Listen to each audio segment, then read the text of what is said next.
নমস্কার বন্ধুরা, সুলেখা রান্নাঘরে গুড়ের মালপোয়া পিঠে বানিয়ে দেখাচ্ছি কিভাবে বানাচ্ছি, আপনাদের সাথে শেয়ার করছি। দেখুন পিঠেটা কিভাবে বানাচ্ছি। দেখো এখানে মৌরি নিয়েছি অল্প একটু, একটা গোটা মালার নারকেল কুড়ানো, আর এইখানে আছে দেখো বাজার দিয়ে গুড় কিনে আনা, একদম সুন্দর গুড়টা সবে উঠেছে বাজার থেকে। আর এই গুড়ের মালপোয়া পিঠে দারুণ খেতে লাগে। আর এইখানে আছে দেখো গোবিন্দভোগের চালের গুঁড়ো, যে কোনো চালের গুঁড়ো হলেই হবে। আর এই পিঠেটা দারুণ খেতে হয়, মানে বড়োর থেকে বাচ্চা সবাই এই পিঠে খেতে ভালোবাসবে। তা চলুন কিভাবে বানাচ্ছি আপনাদের সাথে শেয়ার করছি, আর পুরো ভিডিওটা অবশ্যই দেখবেন। তা প্রথম গ্যাস ধরিয়ে দিলাম, দিয়ে একটা কড়াই বসিয়ে দিচ্ছি। কড়াইটা বসিয়ে দিয়েছি, তারপর এখানে গুড়টা ঢেলে দিচ্ছি। আর গুড়টা কত দারুণ বুঝতেই পারছো। গুড়টা দেখো আস্তে আস্তে জাল দেব। তা 5 মিনিট হলো, দেখো গুড়টা একদম জোরে ফুটতে আরম্ভ হয়েছে। গ্যাসটাকে আমি জোরেই রাখবো। এখন দেখো মৌরি দিয়ে দিচ্ছি। এখানে মৌরিটা দেখো আমি একটু শিলে হালকা করে কাঁচা মৌরিটাকে ভালো করে পিষে নিয়েছি। হাঙুল দিস্তেও থেতে নিতে করে, থেতে নিলেও ভালো। 10 থেকে 15 মিনিট গুড়টাকে ভালো করে জাল দিয়েছি। এবার একটা পাত্রের মধ্যে জল নেবো, নিয়ে চেক করে দেখবো।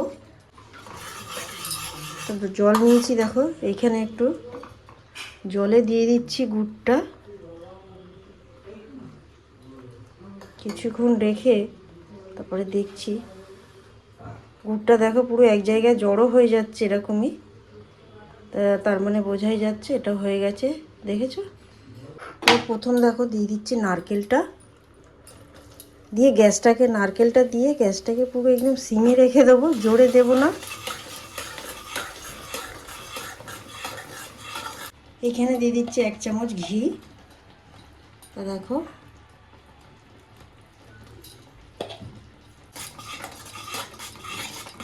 ঘিটা দিয়ে আর নারকেলটা দেওয়ার পর দেখো গুড়টা আবার পাতলা হয়ে গেছে। এবারে কি করব, আস্তে আস্তে চালের গুঁড়িটা দিয়ে দেবো। একসাথে দেব না, আস্তে আস্তে দেব। দিয়ে গ্যাসটাকে কিন্তু সিমে রাখতে হবে। নারকেলটা দেওয়ার পরেই গ্যাসটাকে সিমে রাখতে হবে।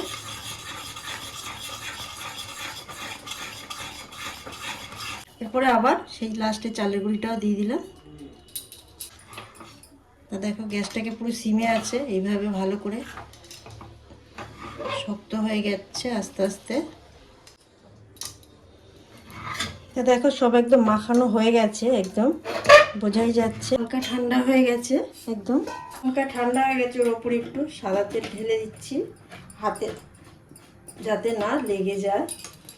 এবার দেখো এইখানে হাতে করে নিচ্ছি, এরকমই ছোট্ট ছোট্ট লুচির মতন গোল্লা হবে। তা হাতে লাগবে না, কিছু হবে না। দেখো এই যে এইভাবে এবার সুন্দর করে দিয়ে দেবো। দেখো সুন্দর হয়ে যাচ্ছে খুব সহজে। এটা গরম হয়ে গেছে, দেখো দিয়ে দিচ্ছি। তো দেখো এবার উল্টে দিচ্ছি।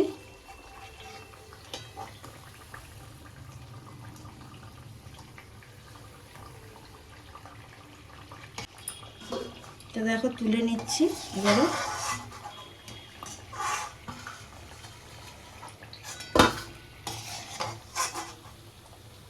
আর এই গুড়ের মালপোয়া দেখে যদি ভালো লাগে অবশ্যই চ্যানেলটাকে সাবস্ক্রাইব করবে, লাইক করবে, কমেন্ট করতে ভুলবেন না। আমি ভেঙে দেখাচ্ছি কত সুন্দর হয়েছে, নরম বুঝতেই পারছো।